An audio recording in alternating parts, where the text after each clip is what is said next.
भुनक्तु सह वीर्यं करवावहै तेजस्विनावधीतमस्तु मा विद्विषावहै।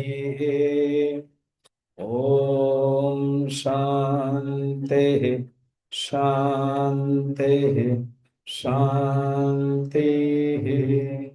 गुरुर्ब्रह्मा गुरुर्विष्णु गुरुर्देवो महेश्वरः गुरुरेव परं ब्रह्म तस्मै श्री गुरवे नमः। समस्तजनकल्याणे निरतं करुणामयं नमामि चिन्मयं देवं सद्गुरुं ब्रह्मविद्वरं सद्गुरुं ब्रह्मविद्वरम्। पांचवें प्रश्न सत्यकाम पूछ रहे हैं। शैव्यः सत्यकामः। तो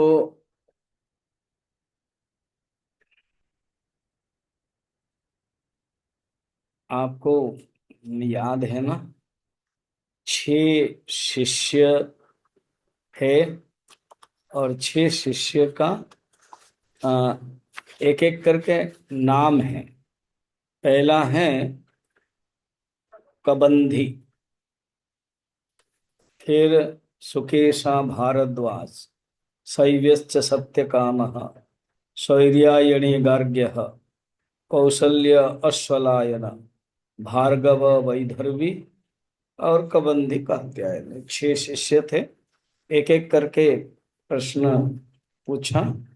5वां नंबर जो प्रश्न है वो सत्यकाम जो शैव्य है वो पूछने वाले हैं। वो पूछ रहे हैं ओंकार के बारे में। तो अभी के जो प्रसंग है ओंकार साधना, ओंकार उपासना, ओंकार माने प्रणव, प्रणव अनुसंधान। तो ये प्रैक्टिकल क्वेश्चन है और उत्तर भी प्रैक्टिकल है, अर्थात कुछ करना है। बाकी कुछ क्वेश्चंस के आंसर देखेंगे तो लगता है कि ये विचारात्मक है, भावनात्मक है। तो यहाँ पर कुछ करने के लिए है ओमकार उच्चारण। ये उपासना के अंतर्गत आता है और ये क्रम मुक्ति है। अब हम उसको देखेंगे क्या क्रम मुक्ति है। पहले उपासना का अर्थ समझ ले। गुरुदेव यहाँ पर कहते हैं कि जो 4 प्रश्न हो गया वो ज्ञान निष्ठ ज्ञान के बारे में बताया। तो जो अधिकारी ज्ञान के चिंतन नहीं कर पाता है उसके लिए उपनिषद ऋषि दया करते हैं, उपासना का अवलंबन करते हैं। उपासना के माध्यम से उसका मन एकाग्र होता है, उपासना के माध्यम से वो ध्यान करता है और इंद्रिय संयम होता है। उपासना का अर्थ है उप आसना। उप माने सामीप्य, आसन माने बैठना, अपने मन को उनकी सामीप्य बैठाना, वो उपासना। और एक ये हो गया सिंपल अर्थ है। सेकंड है निकृष्ट वस्तुनि उत्कृष्ट भावः इति उपासना। जैसे पत्थर लिया वो निकृष्ट वस्तु है, उसके प्रति जो उत्कृष्ट भाव रखा गया है। अब पत्थर है, गंदगी से लिया और शालिग्राम हमने बनाया तो उत्कृष्ट, निकृष्ट वस्तु है, साधारण वस्तु। निकृष्ट वस्तु का अर्थ है साधारण वस्तु, सामान्य वस्तु नहीं, साधारण वस्तु नहीं, उत्कृष्ट भाव। अब पत्थर शिवलिंग है, बा पूजा में सुपारी ले लेते, गणेश जी बना देते हैं, है या नहीं? तो उसको कहते हैं उपासना। उपासना का ही थोड़ा पौराणिक भाषा शब्द है पूजा। पूजा शब्द विशेषतः वेद में नहीं है, वेद में उपासना है। और पुराण जब हुआ तब पूजा शब्द प्रसिद्ध हुआ। इसको और थोड़ा सा क्लियर करेंगे। सगुण ब्रह्म विषय का मानसिक व्यापार उपासना। उपासना के तीन अर्थ हो गया। पहला है क्या? हाँ, फर्स्ट है उपमने सामीप्य, सानिध्य नहीं, सामीप्य, निकट। और मन को उस परमात्मा में निकट बैठाना। और यहाँ पर बैठाना किस में? सगुण ब्रह्म में ही। परमात्मा में बैठ नहीं सकता है, परमात्मा में लीन हो जाएगा। निर्गुण निराकार ब्रह्म में निर्विकल्प समाधि में लीन हो जाएगा और वो बैठ नहीं पाएगा। मन रहता है एक देश बंध चित्तस्य धारणा। धारणा ही योग दर्शन में जो बताया, एक देश बंध, एक जगह पर चित्त जब बैठ जाता है, एक देश बंध, एक जगह पर जब बांध जाता है, उसको कहते हैं धारणा। जैसे गाय है, गाय को रस्सी में हमने 10 मीटर वाला रस्सी को बांध दिया, तो गाय अभी 10 मीटर से ज्यादा कहीं जा नहीं सकते। अगर घूमना है तो वहीं घूमती है। मन भी जहां हम कृष्ण हो, भगवान राम हो, शिव जी हो, उनके मूर्ति में जब हम चिंतन करते हैं, उनकी आंखें कितना सुंदर है, भगवान कृष्ण का मोर पंच है, भगवान राम के धनुर्धारी है, मुकुट है, उनके स्मित हास्य है, तो मन जब उसमें रहता है उसको धारणा कहते हैं। वो है उपासना। उपासना एक व्यापक शब्द है और योग दर्शन में पतंजलि ने उसको धारणा कहा।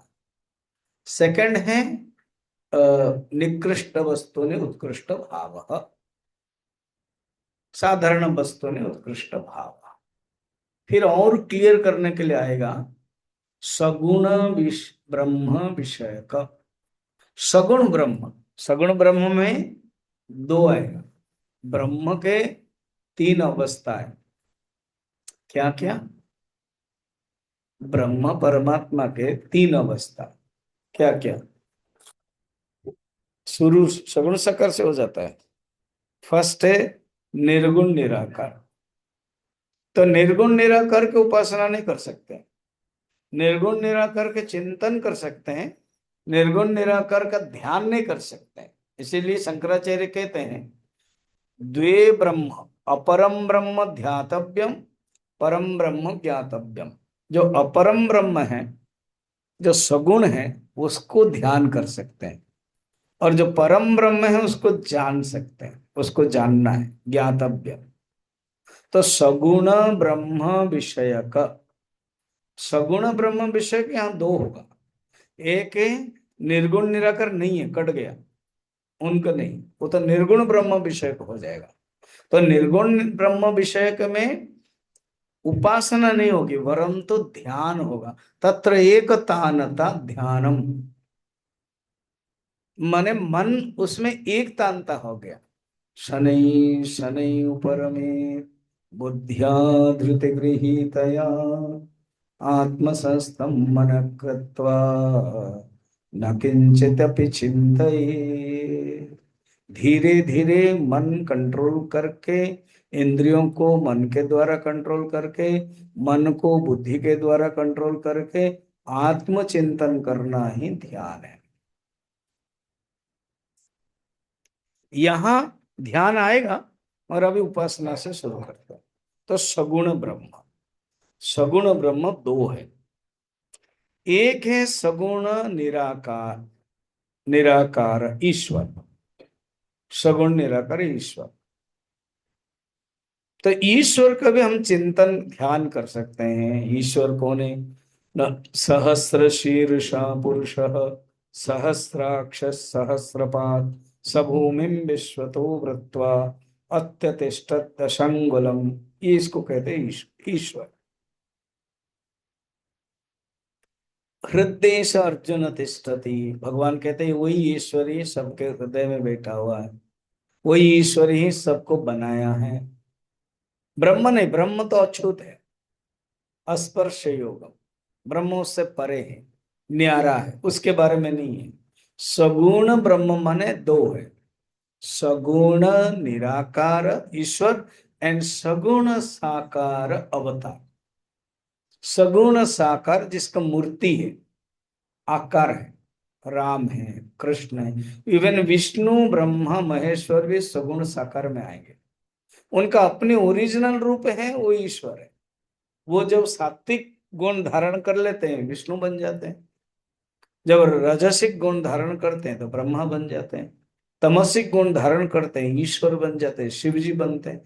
तो ये तीनों मूर्ति आकार है, तो सगुण साकार उन्हीं के ही अवतार होता है, तो वो जरूर सगुण साकार होगा। तो सगुण ब्रह्म विषयक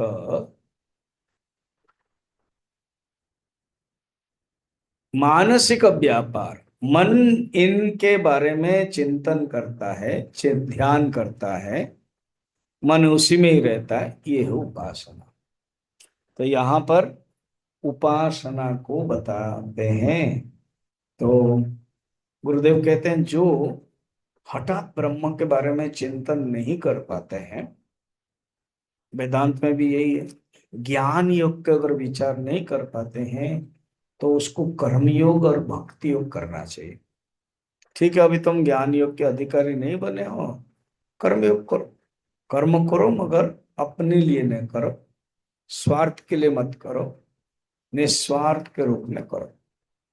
और भक्ति करो, कोई एक जीवन में भगवान को लो और उनकी पूजा अर्चना करो, तो पूजा अर्चना भक्ति के एक अंग है।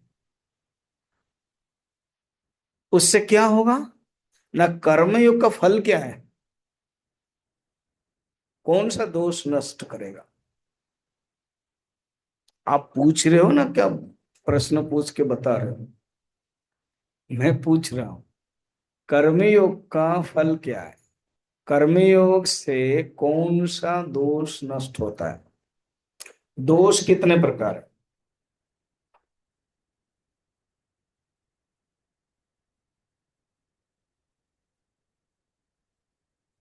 तीन प्रकार है। क्या क्या? मल दोष, विक्षेप दोष, आवरण दोष। कर्मयोग से मल दोष दूर होता है। मन के अंदर जो मल है, जैसे अभी पानी है गंदा है तो रिफ्लेक्शन नहीं होगा। क्यों पानी रिफ्लेक्शन नहीं होता? कि पानी गंदा है, गंदा को ही कहते हैं मल। तो मल, पानी में मल दोष के कारण फिर वो रिफ्लेक्शन नहीं होगा। अच्छा, पानी साफ है मगर हिल रहा है, विक्षेप है, एजिटेशन, तो भी नहीं दिखाई देगा। तो कर्मयोग के द्वारा मल दोष निवारण, भक्ति योग के द्वारा विक्षेप दोष निवारण, और ज्ञान योग के द्वारा आवरण दोष निवारण। तो जो साधक अभी ज्ञान योग के अधिकारी नहीं हुआ है, जो विचार नहीं कर पाता है, उसके लिए कर्मयोग भक्ति योग। तो गुरुदेव यहां पर भी बता रहे हैं कि जो अभी एक से लेकर के चार अध्याय, क्वेश्चन तक, अध्याय तक ज्ञान निष्ठा, ज्ञान परानिष्ठा, पराज्ञान आदि बताया, जो अधिकारी अभी नहीं बना, उनके लिए श्रुति उपनिषद दया करके शैव्य और शैव्य सत्य काम के माध्यम से, पिपलाद के माध्यम से श्रुति बताती है ओमकार का उपासना। और भी नीचे हैं, ये तो उपनिषद के छात्र है ना, तो इसलिए पूजा उनके जरूरत नहीं है, पूजा आदि बाद में आया पुराण में, मगर उपासना जरूरत है। इसलिए उपासना सब्जेक्ट को लेते हैं। मगर हम थोड़ा और नीचे जा रहे हैं, जो विचार नहीं कर पाते हैं, वो अभी क्या है ना, हम कर्म कर रहे हैं, और कर्म, जो भी कर्म करते हैं वो बंधन है। अगर वही कर्म अनासक्त न हो, वैराग्य न हो, त्याग न हो, समर्पण न हो, निरहंकार न हो, वो कर्म बंधन होगा। कौन सा कर्म बंधन होगा? नहीं, ये 5 चीजें होंगे। अहंकार युक्त बंधन, मैं कर्म करता हूं, करता अहम। आसक्ति है, बंधन। जब आसक्ति है तो बंधन हो जाएगा। कर्मफल की इच्छा है, बंधन। अभिमान है, अहंकार का ही दूसरा एक्सटेंशन काउंटर है अभिमान। अभिमान का एंटीडोट कौन है? अहंकार का एंटीडोट कौन है? समर्पण। तो जहां समर्पण है, तो समर्पण एक महत व्यक्ति या महत लक्ष्य के प्रति जब हम झुक जाते हैं, उसी को ही समर्पण कहते हैं। समर्पण में एक महत व्यक्ति चाहिए, एक महत लक्ष्य चाहिए। तो भगवान है महत व्यक्ति, भगवान है महत लक्ष्य। तो भगवान के प्रति भगवान भगवत प्रत्यर्थे भगवत समर्पणम, भगवत अर्पणम, गीता में बहुत बताया। ये भक्ति योग के टॉपिक है। और कर्मयोग में जरूरत है। कर्मयोग भक्ति योग में दोनों मन है। इसमें कर्म प्रधानता, इसमें भावना प्रधानता। अभी कर्म में 3 दोष है, उसको याद रखना। 3 पॉइंट है।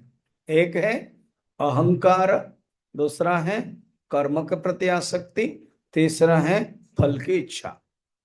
इसका एंटीडोट अहंकार माने समर्पण, एंटीडोट उसका।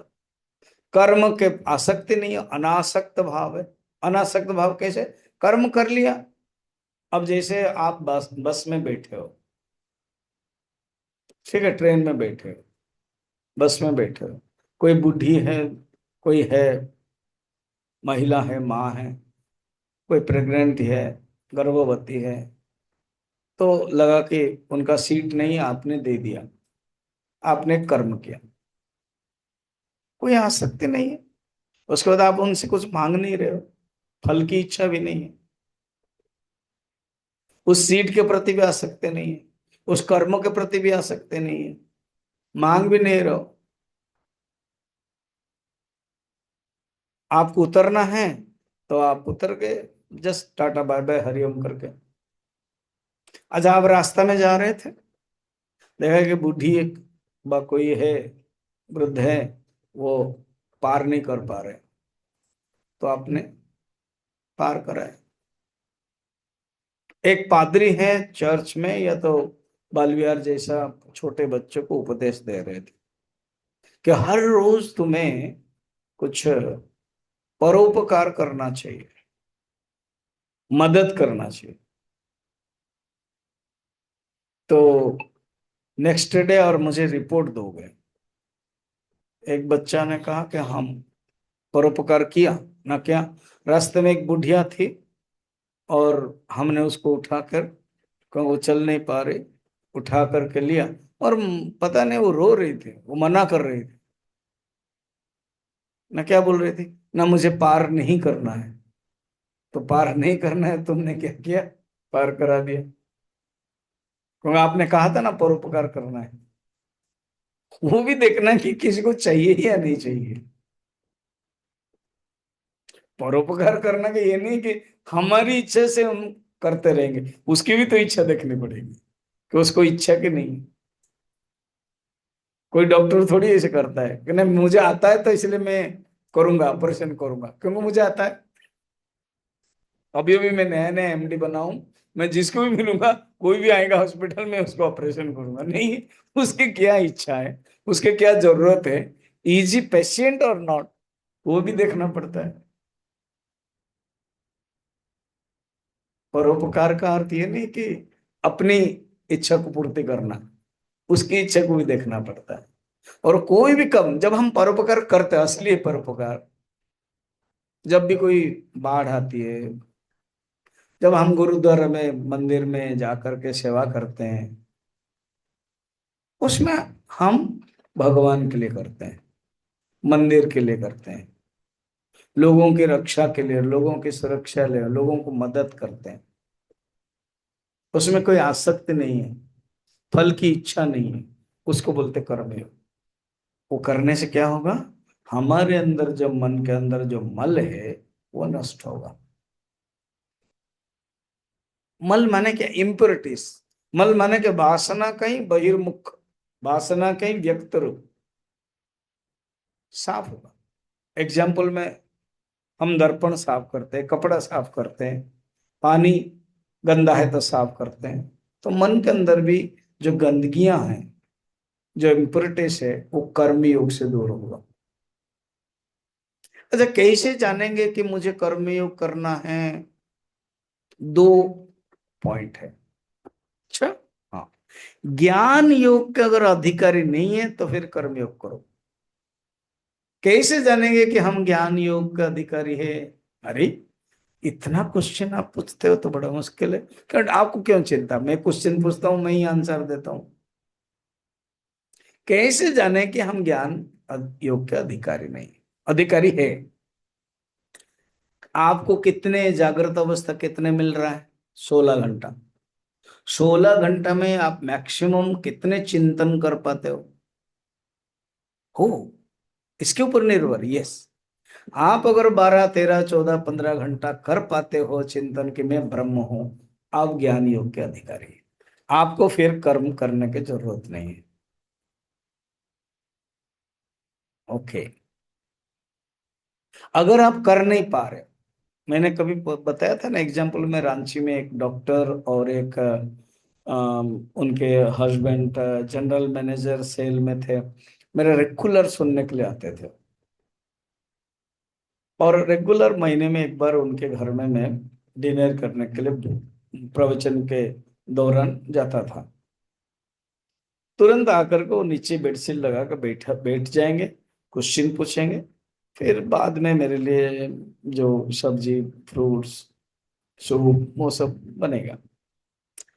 तो उसमें से रिटायर्ड होना था इनको, डॉक्टर जी को, लेडी को। ये थोड़ा 1 साल के बाद रिटायर्ड होंगे। तो उन्होंने कहा कि अभी हमें करना क्या है, हमें बताइए। हमें ऑफर मिल रहा है एक्सटेंशन करने के लिए, सेल है, उनको ऑफर दे रहा है, मगर मुझे नहीं चाहिए। तो अभी क्या करना है? मैंने उनको उत्तर दिया जो हम लोगों के लिए भी काम आएगा। क्या?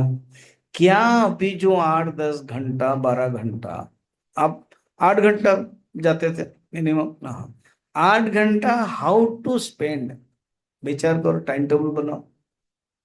क्या चिंतन में, जप में, रामचरितमानस पाठ में, गीता पाठ में आपका 8 घंटा हो जाएगा? तो फिर वो छोड़ दो, इसमें आप आनंद बढ़ाओ। अगर नहीं है, नहीं कर नहीं पाएंगे, बोरिंग होंगे, या आपके मन में नहीं नहीं नहीं, मैं थोड़ा पेशेंट को देख लेता, फिर ये कर लेती, तो वो देखना कि आप बिना कर्म में रह पाओगी, तो फिर छोड़ देना।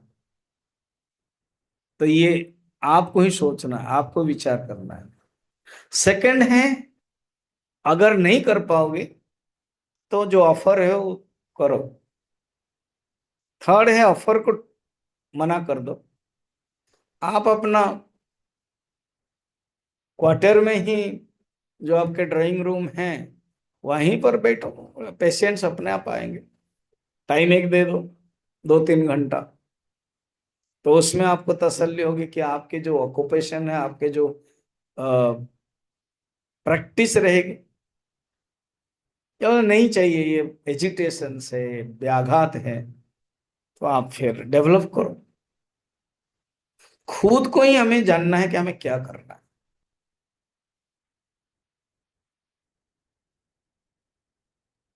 अभी हमने कर्म किया, अभी कर्मयोग करो। नौकरी 30 साल, 35 साल किया, वो कर्म था, कर्मयोग नहीं था। अभी जो है, हॉस्पिटल जाओ, खुद अपने सेवा करो। वो रामकृष्ण मिशन से जुड़े, मैंने कहा आप अपने मिशन में जाओ, वहां 3-4 घंटा दो फ्री ऑफ। हमारे चिन्मय मिशन में भी था, होम्योपैथिक एलोपैथिक क्लिनिक था, डॉक्टर आते थे 1-1 घंटा, बोले, आप 1 घंटा बैठो। ऐसे हमारा कमिटी से केवल आपके कॉन्वेंस चार्ज दे देंगे। तो वो खुद को देखना कि हमें क्या करना है।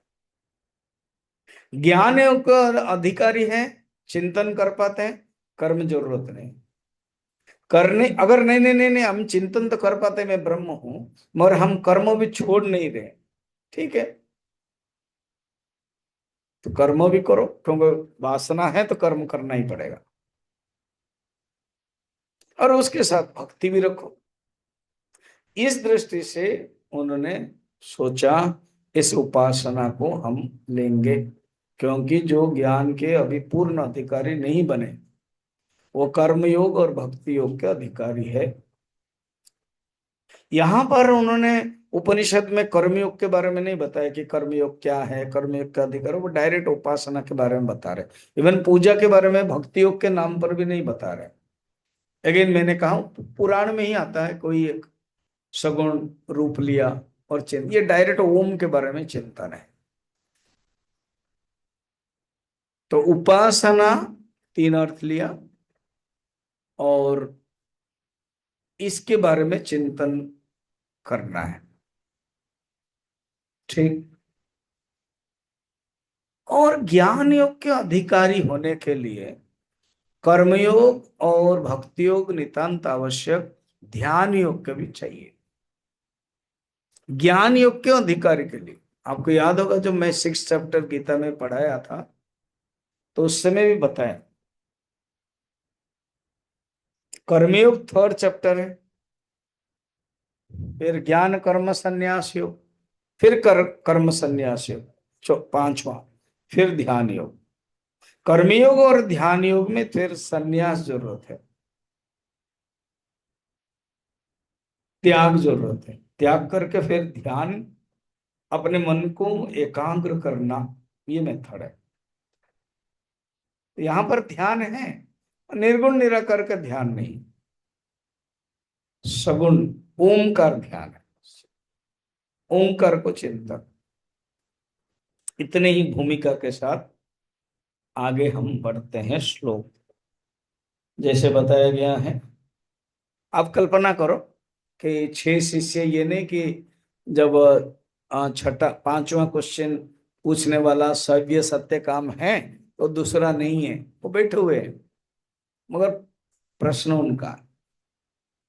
तो शैव्य सत्य काम गुरु पिप्पलाद, और ये नहीं कि एक ही सेशन में सब हो गया, हम लोगों को कितना सेशन जरूरत पड़ता है, तो वो एक एक सेशन में लिया है। अब है 5th सेशन, पढ़ेंगे। अथ हैनम सव्यः सत्य कामः पप्रच्छ स यो ह वै तद्भगवन् मनुष्येषु प्रायणान्तम् ओंकारम् अविध्यायेत कतमं वाव स तेन लोकं जयते इति। शैव्य शिवी के पुत्र, सत्य काम उनका नाम है। शिवी एक ऋषि का नाम है, भागवत में शिवी एक राजा का नाम था।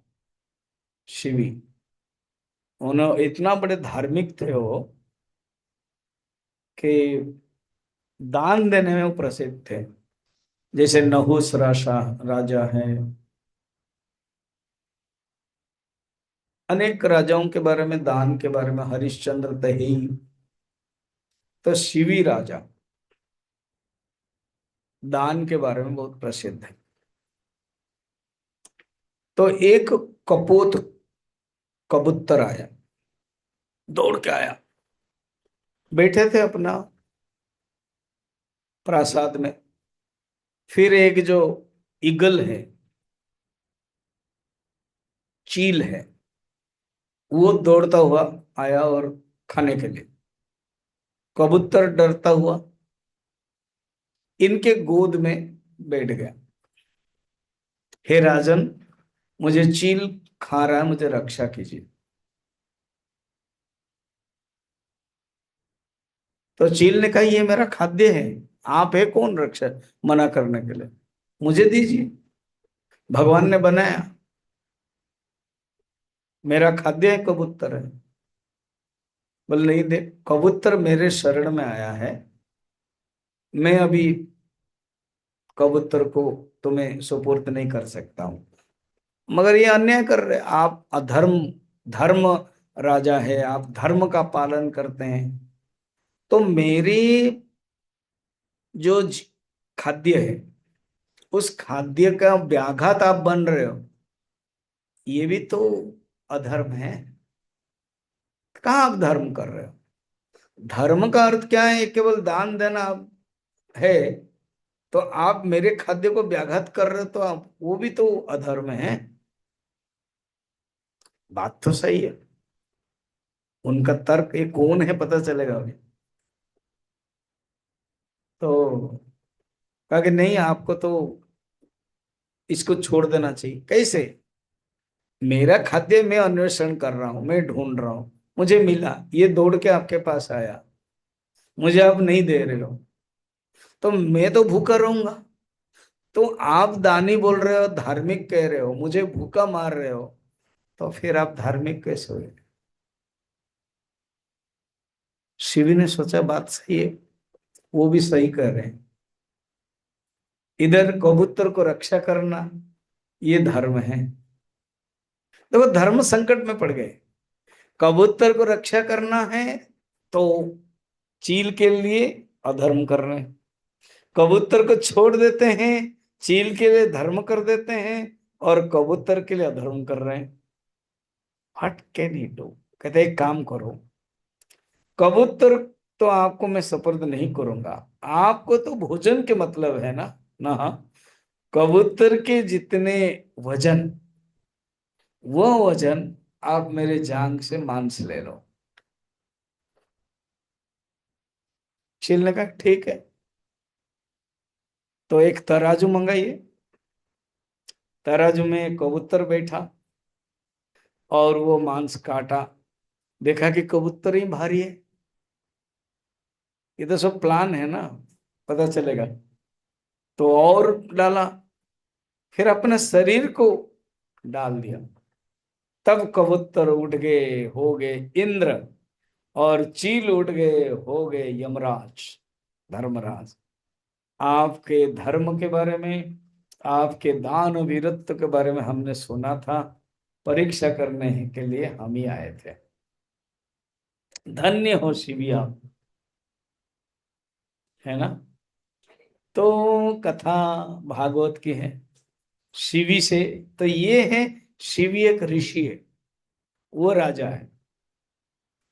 तो शिवी के पुत्र शैव्य, दशरथ के पुत्र दाशरथी, वृष्णि के पुत्र वार्ष्णेय, वैसे ही। तो शिवी के पुत्र शैव्य, उन्हीं का नाम सत्यकाम। एक उपनिषद में एक सत्यकाम आता है, जावाली सत्यकाम। वो कहानी पता है? उपनिषद गंगा में भी है, गांव है। मैं थोड़ा डिस्क्रिप्शन करके समझाता हूं तो समझ में आएगा। गांव है, एक माँ है जावाली, बेटा का नाम सत्यकाम।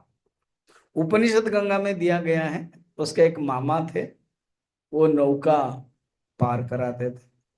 ये कुछ नहीं करता था लड़का, ये वहां बैठ करके देखता था और पूछता था, मामा, ये आकाश में तारे हैं, हाँ तारे हैं, ये गिरते क्यों नहीं है? वो मामा हैरान होता है, बाबा ये गिरते क्यों नहीं, मैं कैसे जानू? तू पूछता रहता था, तुम खाओ ये करो, बस मैं ये नहीं जानता हूँ। फिर माँ को पूछता था, इधर मामा है, आजकल माँ को भी मामा बोलते हैं ना। माँ को पूछते हैं कि मैंने मामा को पूछा, वो उत्तर नहीं दे पा रहे हैं। कौन बताएगा मुझे, कौन है वो ईश्वर? ऐसे धीरे धीरे छोटा बच्चा है, पूछता था। माँ गोद में रखता, अभी ठीक है बेटा सो जाओ। माँ माँ तुमको पता नहीं ना? नहीं मुझे पता नहीं। फिर कौन बताएगा ना? तेरे लिए कोई ना कोई गुरु होंगे। गुरु कैसे मिलेंगे? कौन होंगे मेरे गुरु जो मुझे उत्तर दे देंगे? मैं उस परम ब्रह्म को कैसे जानूं? छोटा सा बच्चा है, जिसने ईश्वर को बनाया मैं कैसे जानूं?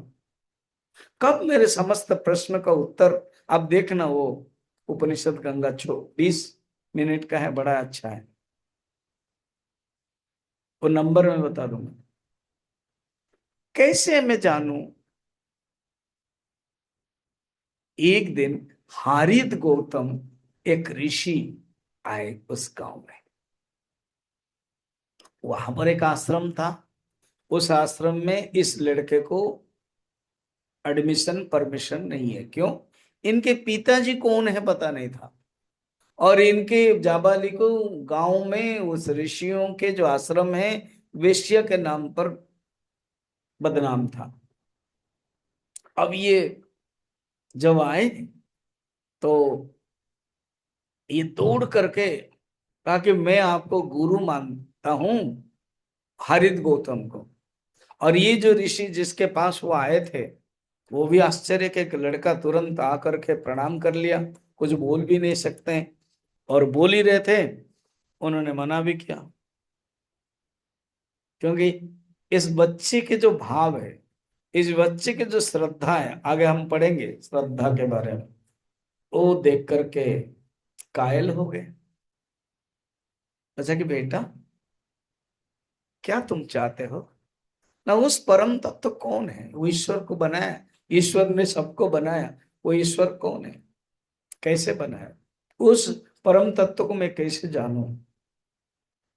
इसलिए मैं आपको गुरु स्वीकार करता हूं। आप मुझे बताइए, आप मुझे शिष्य के रूप में ग्रहण कीजिए, और मैं आपके आश्रम में जाऊं और अध्ययन करूं। बेटा तुम जाके घर में पूछ के आओ, तुम कौन से गोत्र के हो, तुम्हारा पिताजी का गोत्र क्या है, तुम्हारा माताजी का गोत्र क्या है, तो आप ग्रहण करेंगे। दौड़ के आया, माँ माँ माँ, हारित गौतम प्रसिद्ध ऋषि थे उस समय, माँ को भी पता है। दौड़ के आकर के, माँ ऋषि पूछ रहे हैं कि मेरे पिताजी का गोत्र क्या है, मेरा गोत्र क्या है। तो माँ ने कहा कि देखो बेटा, मैं किसी धनी के घर में काम करती थी। एग्जैक्ट नारद जी के पूर्व जन्म के स्टाइल है, दासी पुत्र के। तो मैं, अनेक ऋषि लोग आते थे, ब्राह्मण लोग आते थे, मैं सेवा करती थी। इस प्रकार सेवा करते करते मैं थक जाती थी, रात में सो जाती। किस ऋषि से तुम उत्पन्न हुए मुझे पता नहीं, उसको कुछ समझ में नहीं आ रहा। इसलिए तुम्हारे पिता कौन है मैं नहीं जानती हूँ। मैंने कहा, अच्छा।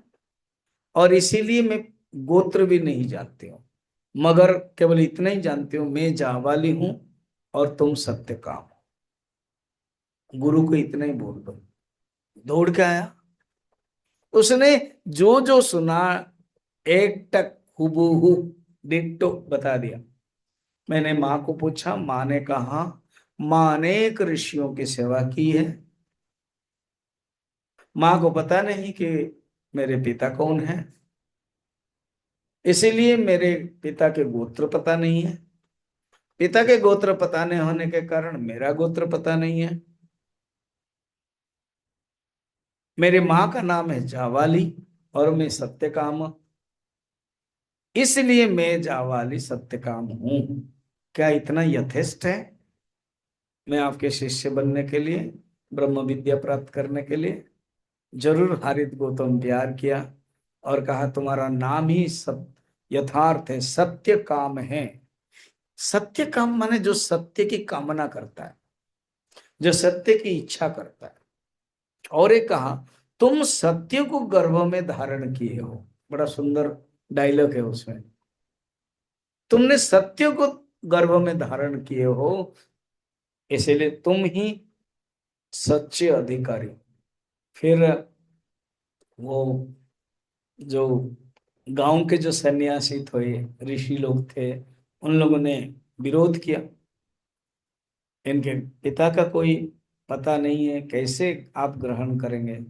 उन्होंने कहा गोत्र मुख्य नहीं है, मुख्य है अधिकारी। विवेक चूड़ामणि इस अधिकारी के बारे में तो बहुत बताया। इस वो अधिकारी है ब्रह्म विद्या के प्राप्त करने के लिए।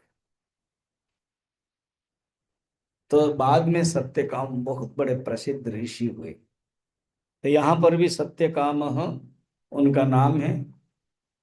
इसको हम दो अर्थ में ले सकते हैं। शैव्य, सत्य की इच्छा करने वाला। सेकंड, सत्य को अपने गर्भ में धारण करने वाला, सत्य के बारे में जानने वाला।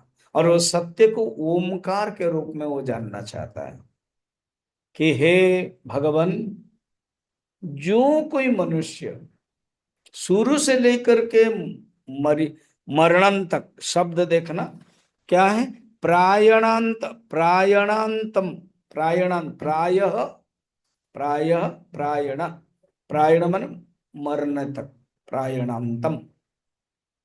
एक होता है उपवास, जो ज्यादातर करते हैं, और एक होता है प्रायोपवास।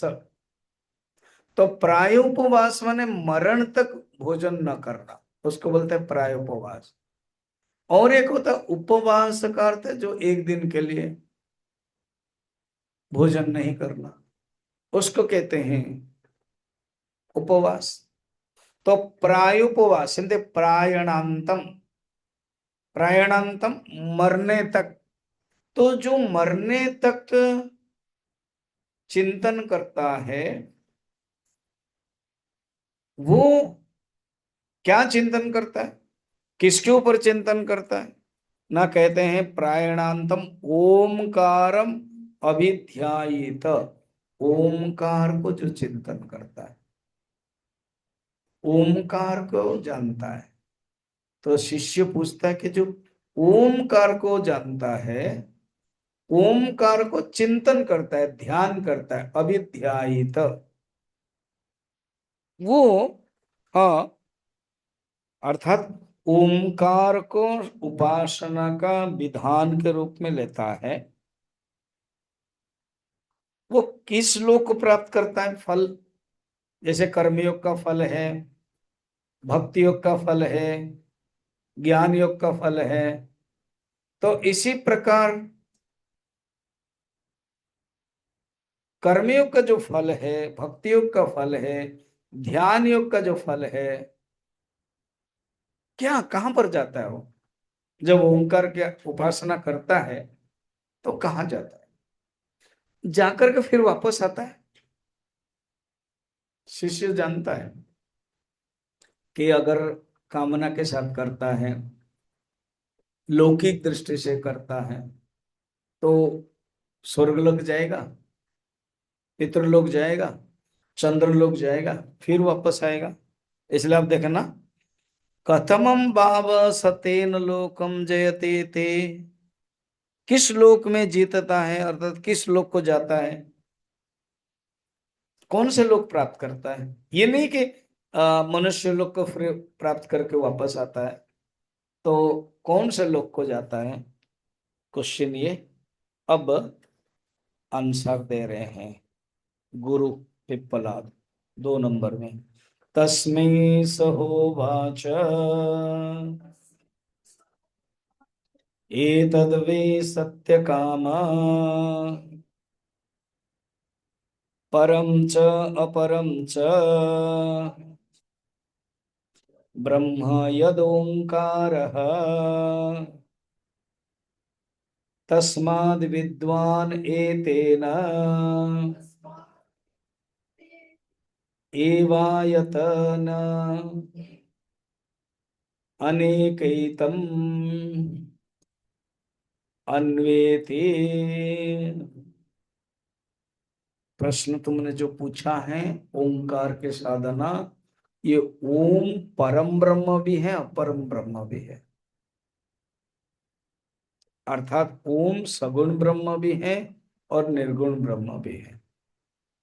सगुण ब्रह्म का भी प्रतीक है, निर्गुण ब्रह्म का भी प्रतीक है। और ये ओम विद्वान इसका अवलंबन करते हैं। अवलंबन मन आधार। जैसे ट्राई कलर जो फ्लैग है, इस फ्लैग स्टैंड्स फॉर नेशन। तिरंगा देश का चिन्ह है, देश का प्रतीक है। तो परम ब्रह्म और अपरम ब्रह्म का प्रतीक दोनों ही ओम है। और ओम को अलग अलग रूप में साधना करने पर कैसे प्राप्त होता है वो हम तुमको बताएंगे। पर और अपर ब्रह्म में किसी एक को प्राप्त करता है। परम ब्रह्म को चिंतन करेगा तो परम ब्रह्म को प्राप्त करेगा, अपरम ब्रह्म को चिंतन करेगा तो अपरम को प्राप्त करेगा। ये जान लो। तो उपासना जो पूजा है, ऑलरेडी गीता के में भी वर्णन है। उपासना जो जैसे चिंतन करेगा वो वैसे प्राप्त करेगा। आप गीता में अष्टम अध्याय में ज्यादातर ध्यान के बारे में है। अष्टम अध्याय का नाम ही है अक्षर ब्रह्म योग। तो ये जो अक्षर ब्रह्म योग में ऐसे तो वर्णन है, प्रयाण काले च कथम गेयोसि नियताद्म ही 7वां प्रश्न है। उसमें उत्तर तो दे ही रहे हैं। अंत काले च मामेव स्मरन् मुक्त्वा कलेबरम यह प्रयाति समद्भावम याति नास्तत्र संशयः। ठीक है, जब तक डिस्टर्ब नहीं कर रहे हैं चलने दो। डिस्टर्ब जब करेंगे भेजेंगे। चलना बैठने दो, चुपचाप बैठ जाओ। 10 मिनट के बहुत कम बच्चे हैं बिना डिस्टर्ब में बैठते हैं। तो मैं देखा हूँ वो लोग हैं शांत होकर बैठ रहे हैं, है ना। वो तो समझेंगे नहीं, वो बैठ तो रहे हैं, है ना। शांत होकर बैठेंगे और हम क्लास में मना करेंगे तो हमारे लिए अच्छा नहीं है। डिस्टर्ब करेंगे तो भेजेंगे। अच्छा अभी सुनो, क्यों हम गीता के अष्टम अध्याय में ला रहे हैं। गुरुदेव भी कहते हैं प्रवचन माने कमेंट्री में, यहां पर आंसर जो सेकंड नंबर श्लोक में लास्ट में कह रहे हैं गुरु, कि परम ब्रह्म को चिंतन करने वाले परम ब्रह्म को प्राप्त करता है, अपरम ब्रह्म को चिंतन करने वाले अपरम ब्रह्म को प्राप्त करता है। सूत्र क्या है? As you think so you become.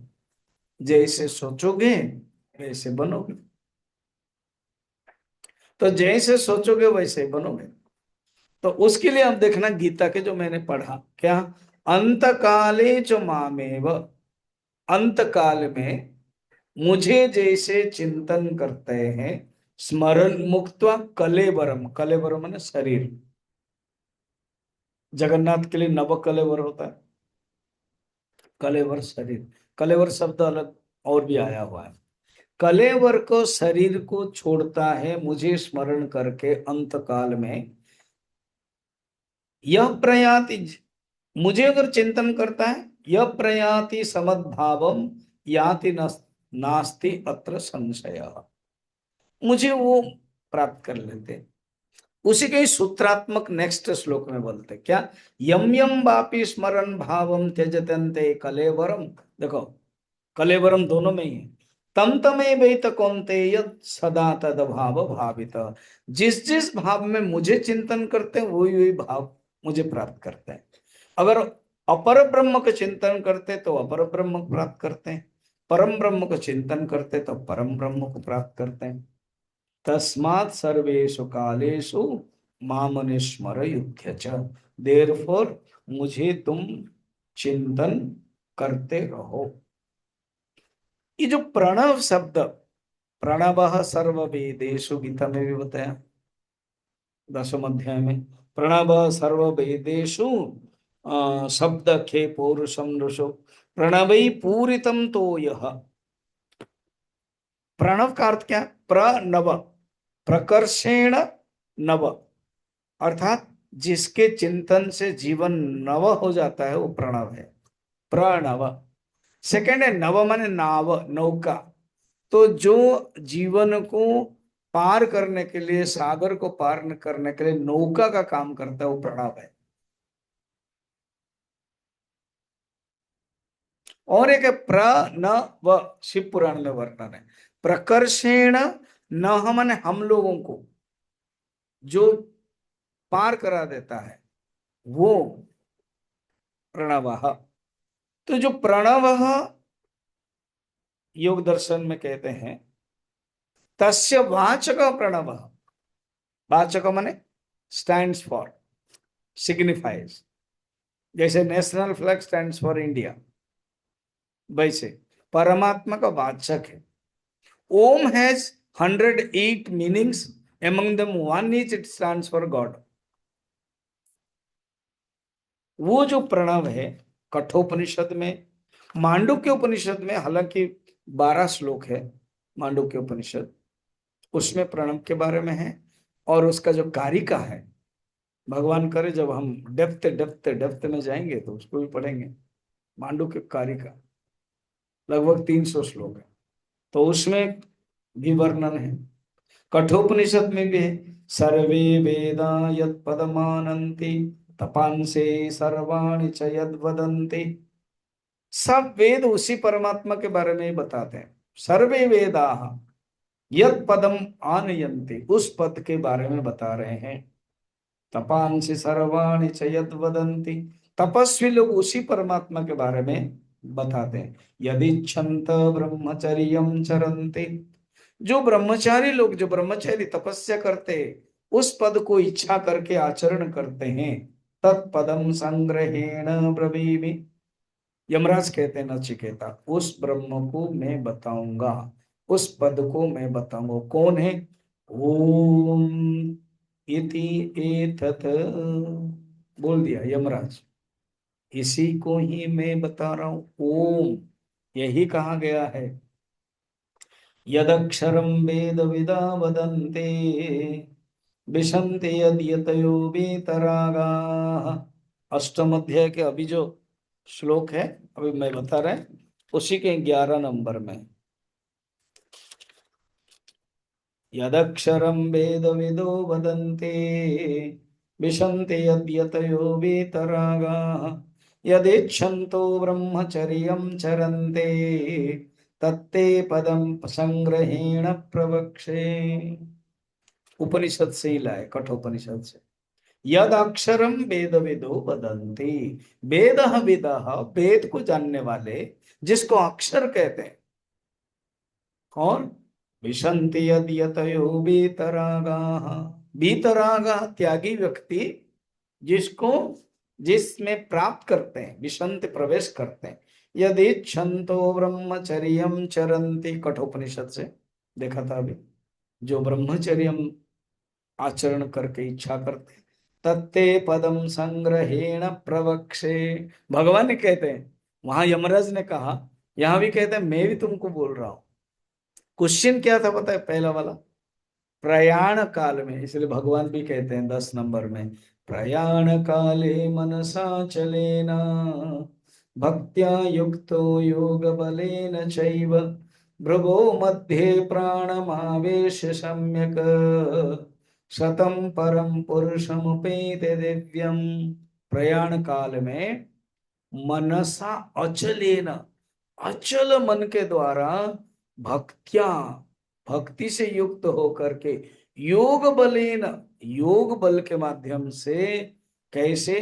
अर्थात अष्टांग योग, यम नियम, आसन, प्राणायाम, प्रत्याहार, धारणा, ध्यान, समाधि जो करता है, भ्रुवोर मध्य प्राणमावेश सम्यक, अपने प्राण को भ्रुवो मध्य में लगा दिया, प्रत्याहार कर लिया, धारणा कर दिया, सतम परम पुरुषमुपैति दिव्यम, वो ही परम पुरुष को प्राप्त करते हैं।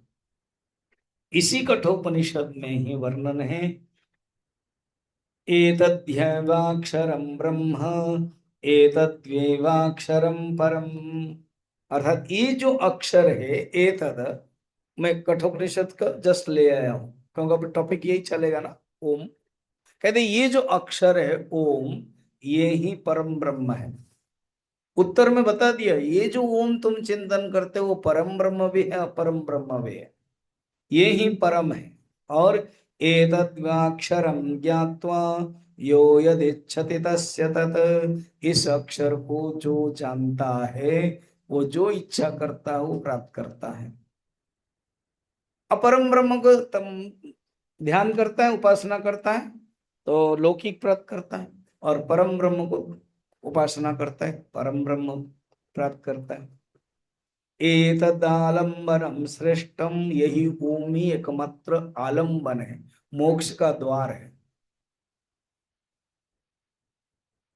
क्योंकि हम ओंकार का चिंतन नहीं कर पाते, फिर नीचे जाना पड़ता है मूर्ति के चिंतन। उपनिषद तो ओंकार के चिंतन, अक्षर ब्रह्म और अपरम ब्रह्म, बस अपरम परम, अपरम परम। अपरम माने सगुण निराकार ईश्वर, परम ब्रह्म परम ब्रह्म, बाद में सगुण साकार आया। एतद अक्षर में ये जो ओम है, ये ओम श्रेष्ठ है। एतद आलम्बनम परम, यही आलंबन है, ये ओम यही श्रेष्ठ है। एतद आलंबनम ज्ञात्वा ब्रह्मलोके महीयते, ऐसे ओमकार को चिंतन करके ब्रह्मलोक को प्राप्त करता है।